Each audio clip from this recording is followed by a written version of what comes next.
Welcome to the Wedding Obsessed podcast designed to help you plan your dream day. I'm your host, Adriana, and each week I'm joined by the wedding industry's top professionals, celebs, influencers, and friends who share tips, trends, advice, and mistakes they've made so you don't have to.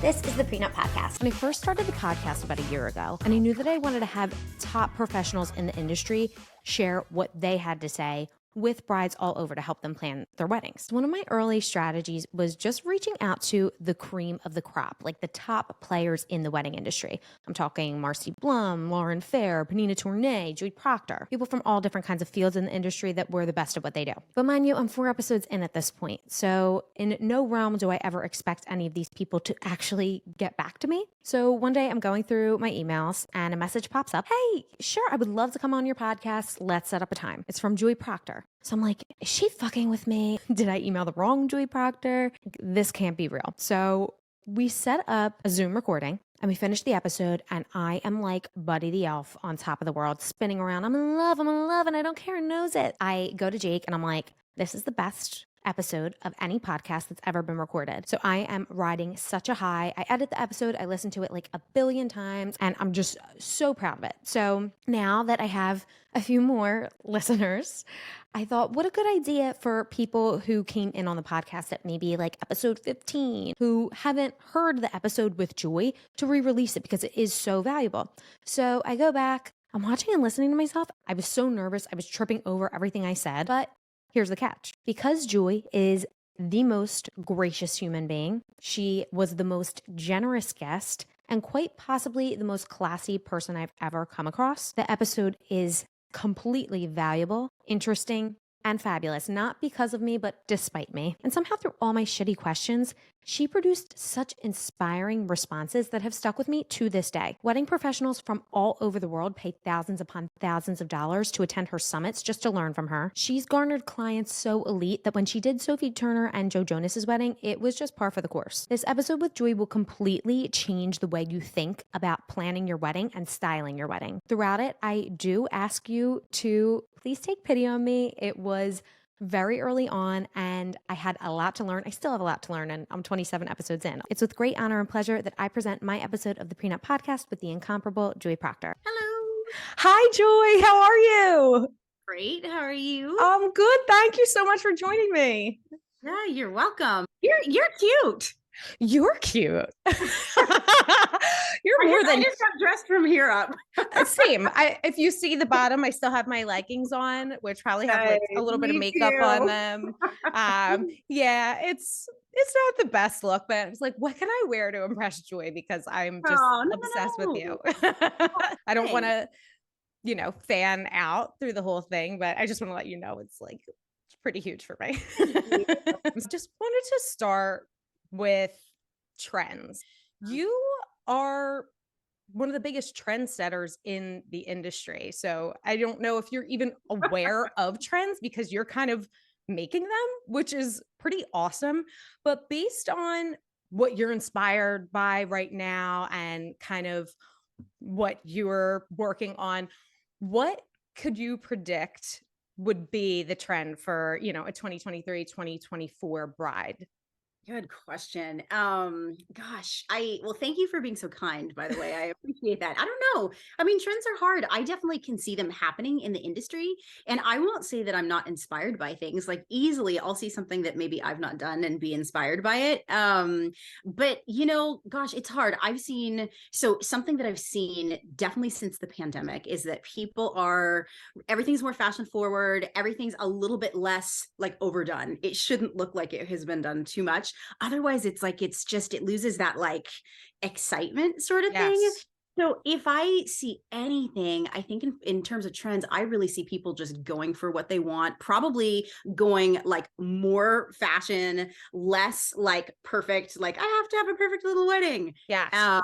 And I personally, at least myself, like my own, I'm not sure if the industry is going this way, but I want to see like more drama, like just like, don't worry about being sweet. Don't worry about being perfect and traditional and, lasting the test of time. Instead, I see people, at least myself, wanting to be a little bit more bold, choosing colors that are not like those safe, sort of traditional pastels and whites, but really like going for color, going for feeling.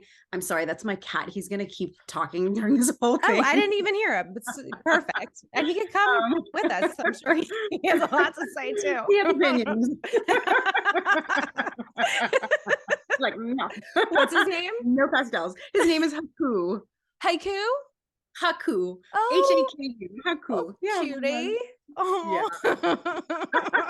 Anyway, so yeah, in general, that's what I myself see kind of moving into. And I would even say, like, I think as an artist, I feel like my taste has changed. Like, and maybe it's as a result of these trends. Like, I've kind of been like, oh, that's interesting. I haven't seen that before, and it's cool, and it like inspires me.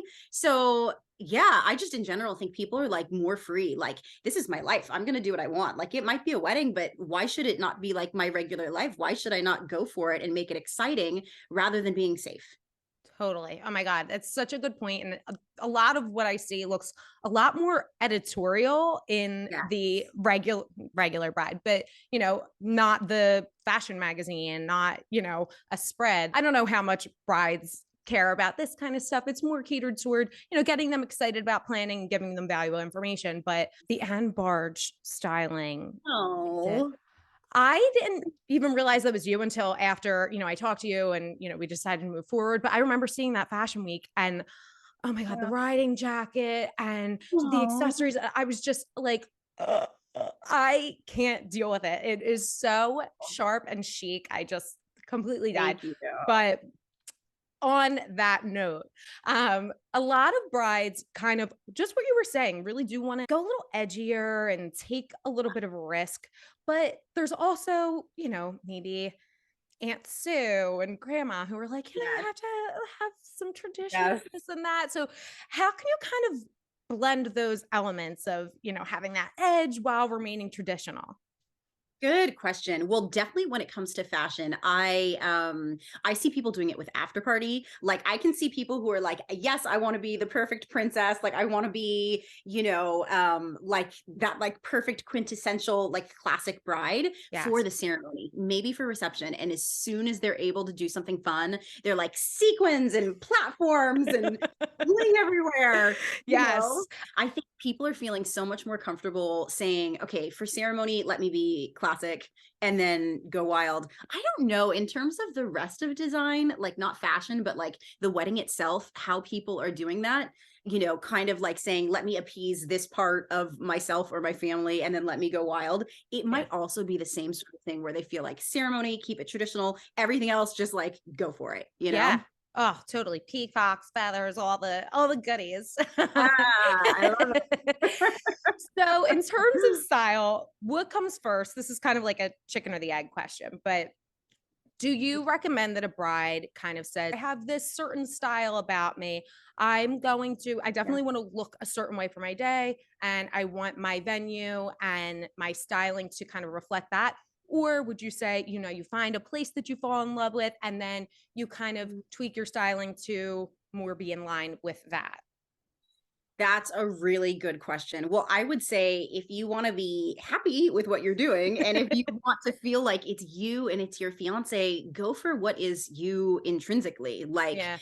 I think it's definitely super easy. I think as a designer, okay, so that's the difference here. I would say as a designer, I would come into a space and say, what does it feel? What is it like? Yes. What is the character of the space? Who lives here? What are the scents? Like, what's the temperature? And then ask myself those questions and then begin to design. But I think it's different for a couple because this is like a real day. This is you, this is your life.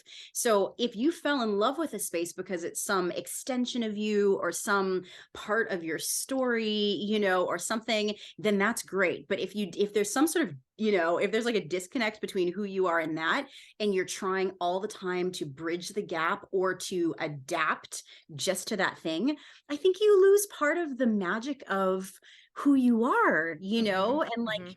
that beauty and what you bring to it and making it feel like authentic. So I would say really evaluate your decisions, evaluate why you fell in love with that space. And if you can't figure it out, and if you're asking yourself, did I just choose this space?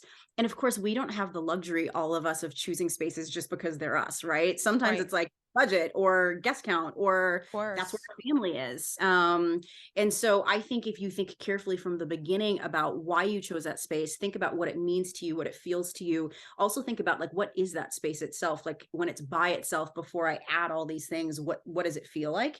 Yeah. Then you can ask yourself the right questions for how to like bridge the gap and make it you, what to do, what not to do, that sort of thing. So Yeah, you brought up a really good point, and you said, it's this one day, so you're trying to get all of these atmospheric values in line, but I think brides especially are kind of blinded by the pressure of it, and the family and the social media, and what do I have to do? What do people expect? And if they really just kind of sat back and said, what reflects my fiance and I, and what do we love and what do we want, it might be a little bit better. This wasn't a question that I had, but what is the most beautiful venue or space that you've designed a wedding at? good question. Gosh. I've been lucky, man. I've been able to design in some of the most amazing spaces. I would say, know. I've followed your work. It's unbelievable. there are some interiors that are really amazing. And while I love beautiful interiors, to be honest, I think I'm always moved by beautiful landscapes. So and usually it's like the last few things that I've done that I'm like, ooh, that was the best. So I think I'm going to say in September, I designed a wedding at the Ayana Hotel in Bali. And so I saw the space, and the bride had an idea before we got there of where she wanted things to be, but she was kind and she let me come in and say, ooh, well, what about, I know you're looking over here, but just shift your gaze, and imagine this. And that one was really special because her family happens to own the hotel, and they had this, it's a frangipani frangipani orchard. And so frangipani is like, there's another name for that flower. I'm forgetting what it is, but it's like this super scented tropical flower. And there were probably like maybe 1,000 of these in this orchard, and they're all like sweet and smell beautiful. They've been planted perfectly, like this perfect symmetrical little orchard. And in the middle, there was like this stone platform. And I was like, you have to do your reception in this, like under the moon, surrounded by the frangipani blossoms. And so I think that's probably my last favorite one, just because it was just so epic. It's like, where do you find something like that? They're like mature trees, that sort of thing is really special to me. Sure. So do you have that on your website? I'm pretty sure I know what you're talking about. Oh my God. Are we ever going to get pictures of this? Yes. Okay. So Corbin Gherkin, incredible photographer. Yes. She took pictures. I don't have the pictures on the website. Did she do Naomi Biden's wedding? She did. Yes, she did. Yeah. Yeah. She's done a bunch. I've done a couple cool things with her too. Oh my God, unbelievable. Which like, I'm just like, oh, Corbin. Chills. Oh my God. But it'll be up soon. I've got a reel. You can look at the reel. There's a reel on Instagram. Perfect. I'm going to link all your social and your website and all that, but I'll link the reel too, because I'm sure anyone who's watching or listening is definitely going to want to see that. So you definitely, I'm sure, curate a lot of really obscure pieces, not just for editorial, but I'm sure for weddings as well. Do you have any secret or favorite places that you kind of shop around at? Good question. I would say probably my number one is Etsy. Like I can find all the things I want on Etsy usually. Yeah. At Goodwill, to be totally honest. Like I love me some Goodwill. Like Goodwill's great. There's so many things.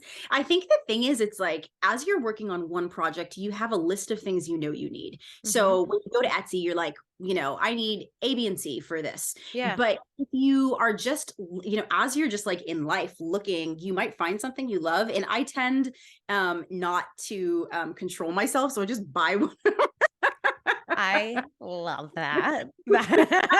In reason, of course. I love But it. I tend to get things because I know, like, hey, this could be something I use like later on. And sometimes it even, I might have something and a project might not have like a theme or whatever. And sometimes I bring these things in. I'm like, what about this sort of thing?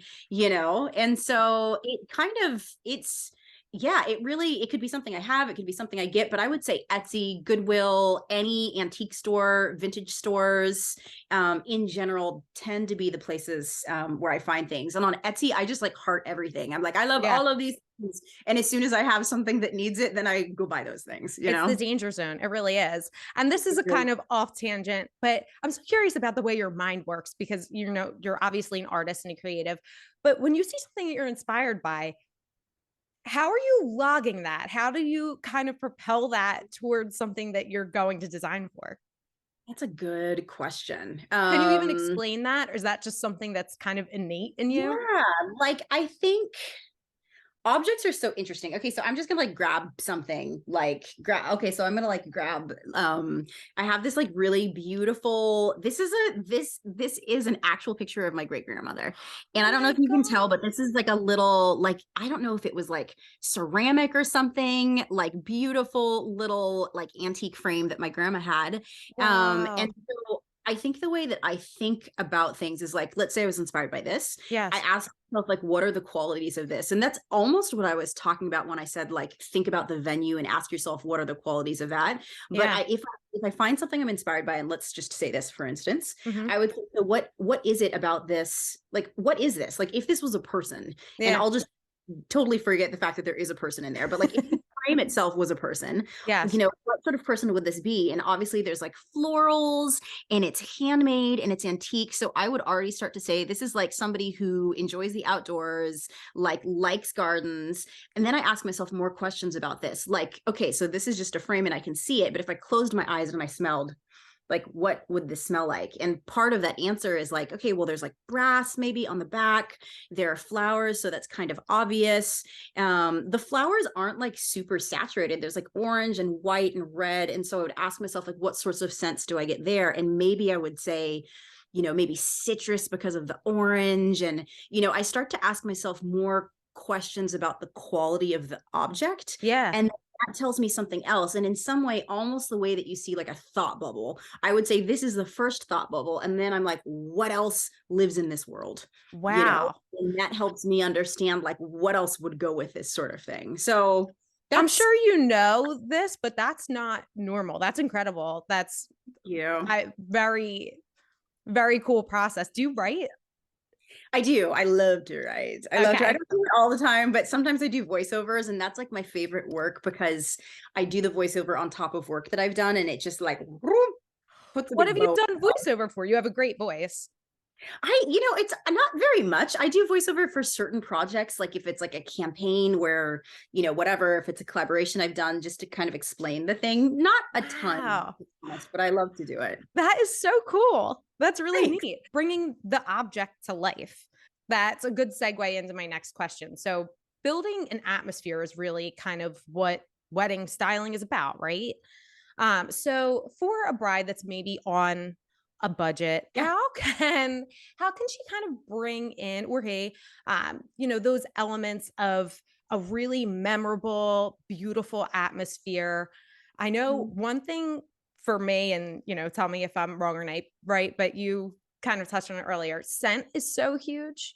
And when you were talking about the frangipani, I could just envision myself there, even though I wasn't. I'm like smelling. I'm like, yes, I can feel it.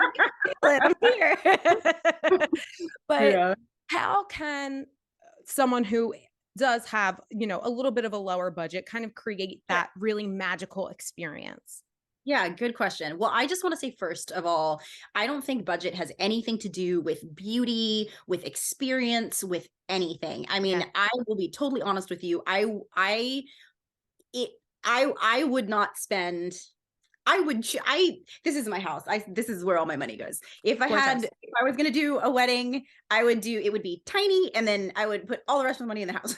I I love that. So- I love you're very smart. That's the tough part, and I wouldn't change a thing. I absolutely loved my wedding, but there were a lot of sacrifices that had to be made because the guest count was so much larger and you're paying exponentially. But if you can do it smaller, it's so much more special. I agree. Um, And that's doable like Mhm. on any budget. And you're 100% right. Like I think it is about the party and it is about the experience. And I actually think like in answering your question, what you said about the fact that it wasn't like the most, the best whatever, day and whatever. I think we have a tendency to think about things in life, and I'm totally like getting on a tangent here, but like I think we have a tendency, especially, as people who sell weddings, right? We show this thing and it looks perfect and it is perfect and it's picture perfect. And, the magazines are great and the blogs and the Instagram posts. But the truth is, it's a real day, real things happen. And guess what? There's going to be a day after and a day after and a day after, right? Yep. So I think it's so important to start from the beginning as you're thinking about that question you have. How do you create guest experience? How do you make it magical? How do you make it special? And remember, this is a real day, And so if you're thinking about guest experience, for instance, what makes guests feel comfortable? And of course, they'll feel comfortable if you throw like $1 million at everything, but you don't need to necessarily. I think if you think, carefully from the beginning about what sort of experience you're trying to give. If you think about what your budget is, it's like, what are your priorities? Is it food? Is it music? Is it design? Is it decor? And, for some of us, we would say like, it's all the things. Yeah, absolutely. It's so hard, We want right? it all. We are But it's simple always- ladies. We just want everything. Yes.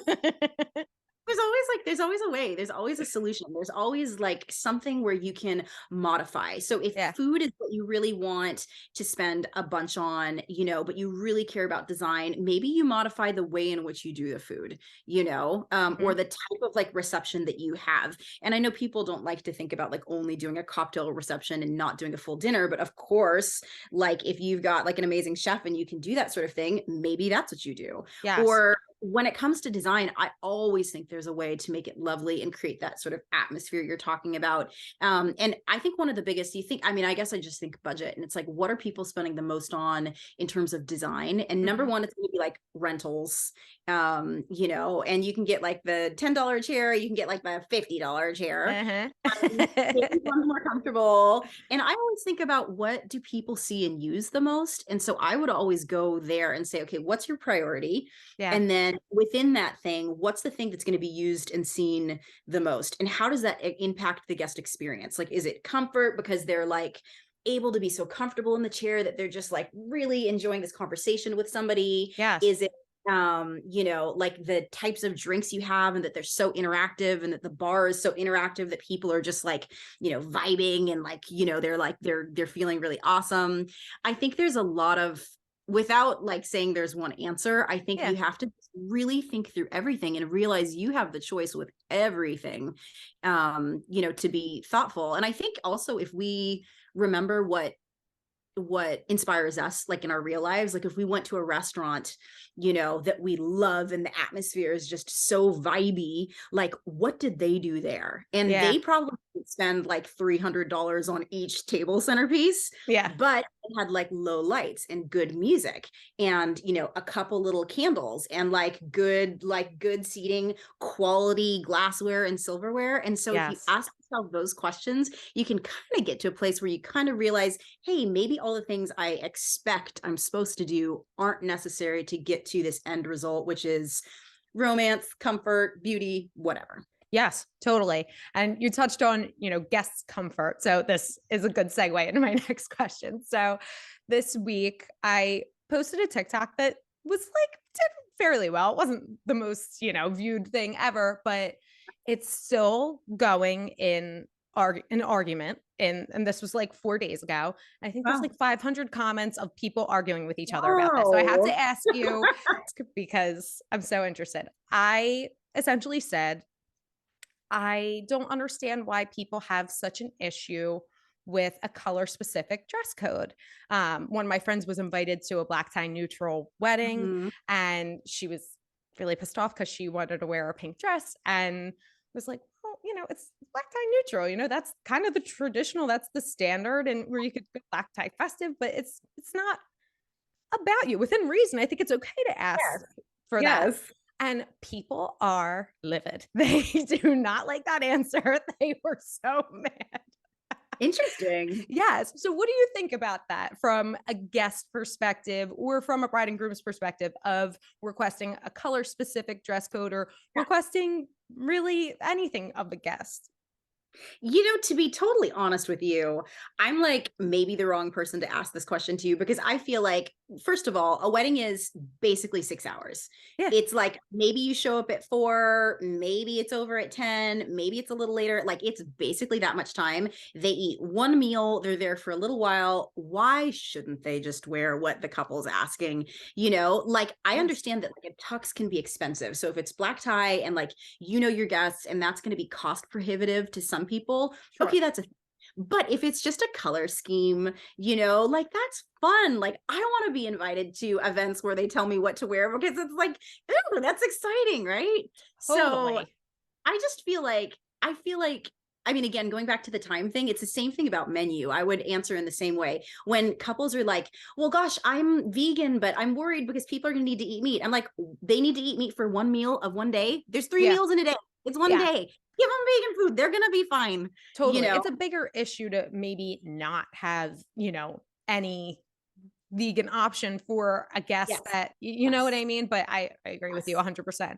With some of the things that people were saying, because I kind of likened it to a themed party or a costume party where people are gung-ho to dress up. People are like, who is spending that much on a costume? I'm like, I guess you haven't met me at Halloween. Like I love a costume and a theme. Like it's fun. Just get into it. And nothing has to be all about you and so serious. Just like enjoy it. 100%. And I think that's the thing. Again, if as a couple that whatever you're going to say the guests need to do is going to be difficult financially for them, okay, that makes sense. But if it's outside of that, I don't see why guests should be stinky about it. I think it's fun, Totally. And I think that's what it is. It's like you're going to their wedding. You're not going to your wedding. You can wear your pink dress at your wedding, Absolutely. Absolutely. When it's your day, you get to make the rules. Exactly. Yep. Okay. So one thing I have to ask, and if it's like a no-go, there's NDAs, I don't know what, but you know what I'm going to ask. Joe Jonas, Sophie Turner, are you able to speak on that at all? Yeah, certain things I can't talk about, but that's okay. No, don't worry. I'll just you can answer. If you can't answer, just say like, no thanks. But so that was such a huge wedding. I remember that being such a big deal because they kind of popularized that chic Vegas wedding into this elegant celebrity. Like people didn't know whether they were going to do it. And then once they kind of got word that maybe they were going to, everyone was on the edge of their seat because it's Sophie Turner, who is everything. And, Joe Jonas, like the little teenager in me was like, it's so excited. But, how did you kind of get in the mindset for that and draw the inspo for that wedding? Because it was just so gorgeous. Thank you. That really all came about as a result of working with them. Like they're very, like I would say I'm not going to reveal my age, but I'm a little too old to have been like a Jonas Brother fan. But of course I knew his name and his face. And so when like the inquiry came in, I was like, oh, what's this going to be about? Like, I'm curious about this. And as soon as I met them, it was like so clear. He's an artist. He's like such a design focused person. It was like we vibed immediately and went right into it, and he just wanted like something old world and like special. So really it all came about because they had a really clear sense of what they wanted, and it was really easy to say, okay, cool, you're inspired by this place, this sort of vibe, let me present like a million ideas to you based on that, and then we'll go from there. And so it was whereas some clients are kind of like, oh, well, I think I like this and whatever, and give me options. It was really easy with them because they knew exactly what they wanted, and they're darling human beings. And so like that sort of design process was so smooth and easy and fun, and it was fabulous. It's cool to hear that they are the way they seem. 100%. Yep. But it's interesting that you said that it's probably so difficult to work with certain people. And, you are the leading stylist in the industry. You're very coveted, and you probably have the opportunity to really work with or not work with anyone that you want. So do you find that if someone is just really kind of hard to draw out, does someone really need to have that vision before you even kind of give the okay to work with them?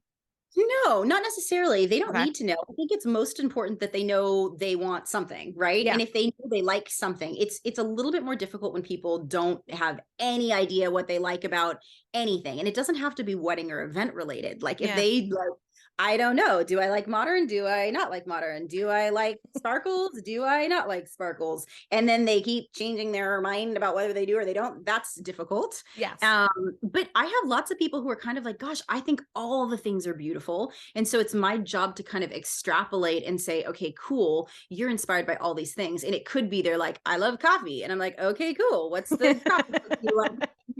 And like see from like the other things in their life what they like, and then say, okay, this is the sort of thing we can do with an event.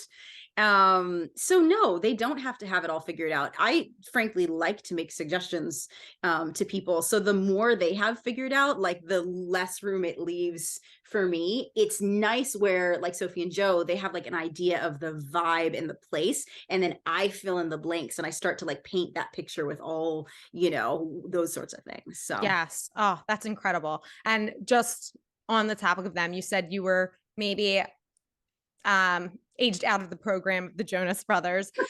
So I need to know your skincare routine, because I'm staring at your skin and you look like you're 14. I shouldn't get up too close. No, come closer. Like, this is unreal. What do you use?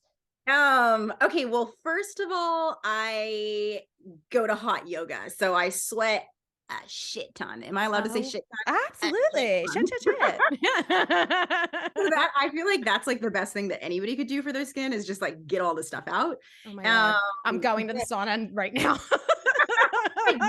You have incredible skin too. It's not like yours, but thank you. I mean, it looks great from here. But yeah, I do that. I have like a little peel situation that's just like some wipes. Dr. Dennis Gross. Dr. Dennis Gross, yes, the pill pads, yes. The peel pads, exactly. They're great. I use those, and then I just recently found the serum by Rose somebody or other, but it's like a complexion sort of thing. And to be honest with you, it's like those things are great. I don't usually do too much, but I've been trying a little harder, so I'm glad to hear it's working. Thank you. Oh my God, gorgeous, unreal. I know that's a tangent, but that's important for brides to know. I am obsessed with skincare, and the face is the base. You want to look glowing and gorgeous, so it's all pertinent.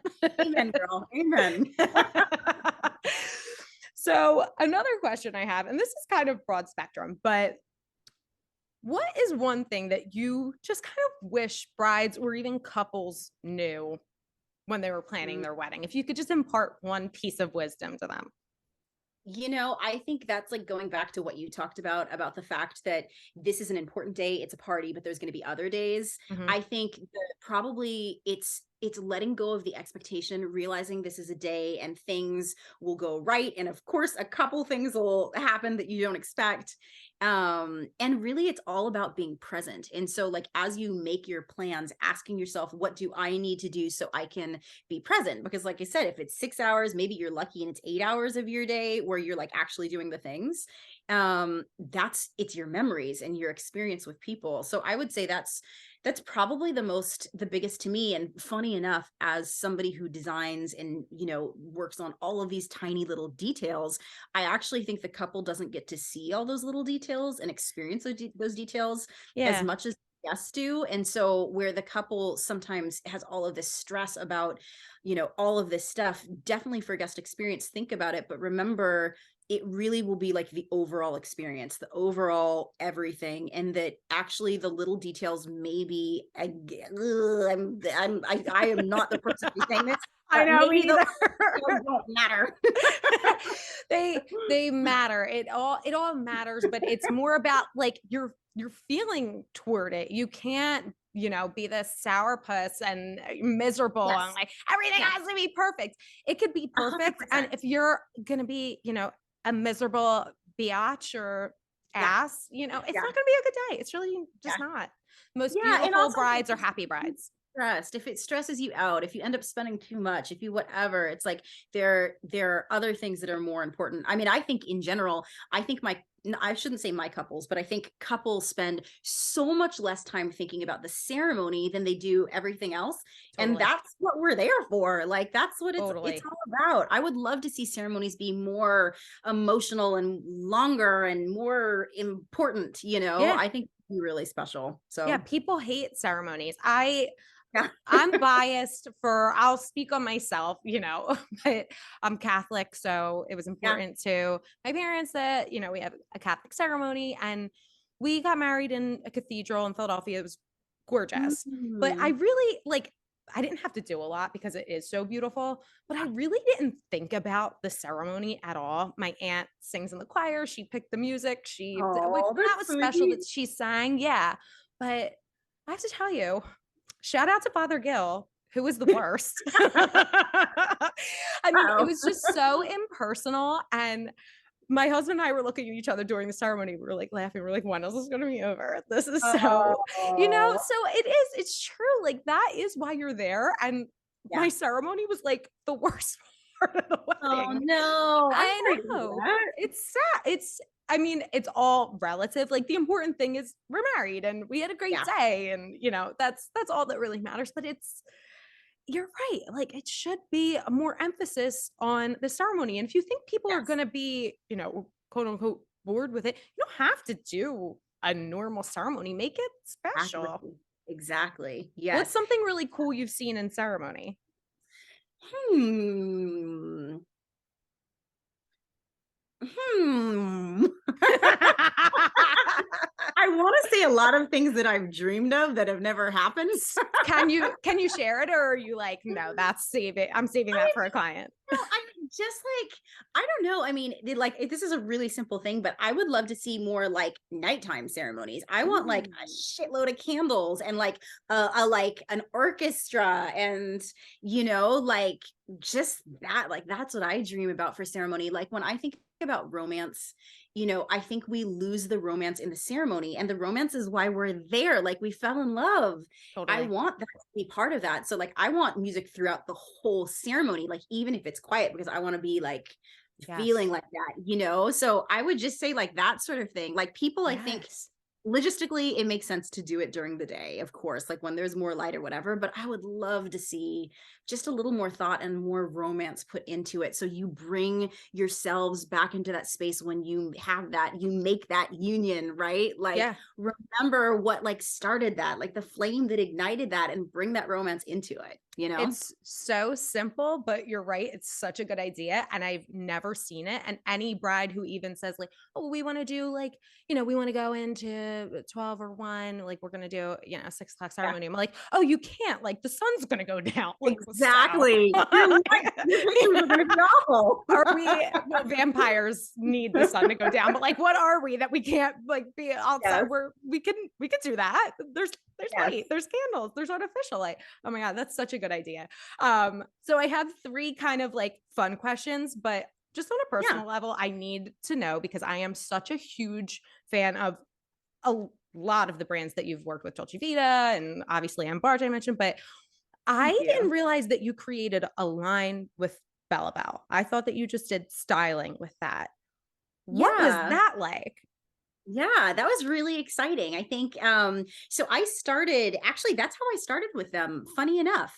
I reached out to them to ask to use some a long time ago. My goodness, I think I've done, what is it, 7 campaigns with them now. I think I reached out Wow. to borrow some shoes for something a long time ago, and they're like, "Yes, and we'd like to talk to you about something," which was like so cool. Oh And it my really, God. I think designing those collaborations with them just gave me the opportunity to be creative in a different way. Yeah. Um, I think for any creative person though, if you're creative, you don't just do it one way. And if you Mhm. do it for work, maybe you do it one way, but then you have all these other ways that you're like creating and making things. And so that was cool for me, because it was like, oh, this has to be a product. Number 1, so like what will sell. Number 2, like the factory has to make it. How do I communicate my ideas to the factory? How do I see see the swatches, look at the things, how do I go through the revision and the design process?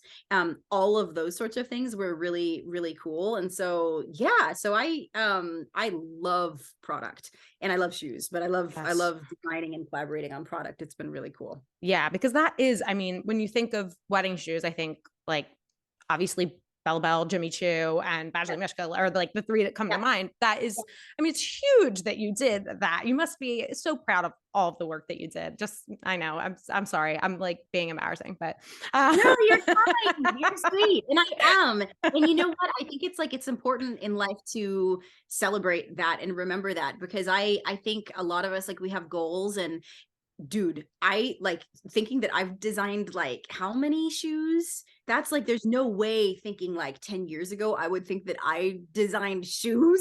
Like, that's yeah. insane. And you So just, yeah. you reached out, you just went for it. Like that's off topic, but it's so important to just like, that's how I felt when you responded to me. I was like, oh, Jerry Parker's gonna come on my Aw, little thank podcast. you. Well, I'm so glad you asked me. No, I think you're touching on something so important, and it's not something you asked, but just like unsolicited advice. Be optimistic, go for things. You usually don't get the things you don't ask for, so why not ask and just try? Totally. I don't know. I think that's the secret to success, like blind optimism. And maybe Yeah. not blind. It's like it comes from somewhere. You know you're going to work hard. You know you're going to work more than you think you're going to. You know you're going to, like whatever, the cost might be pretty crazy, not Yeah. financial cost, but everything else. Sure. Yeah, go for it. Go for it. I love it. I love it. That's such good advice. It really is. All right. So for the fun questions, this is kind of how I always end Nice. with this little like fire round. But if you had to recommend one honeymoon destination, where would you recommend?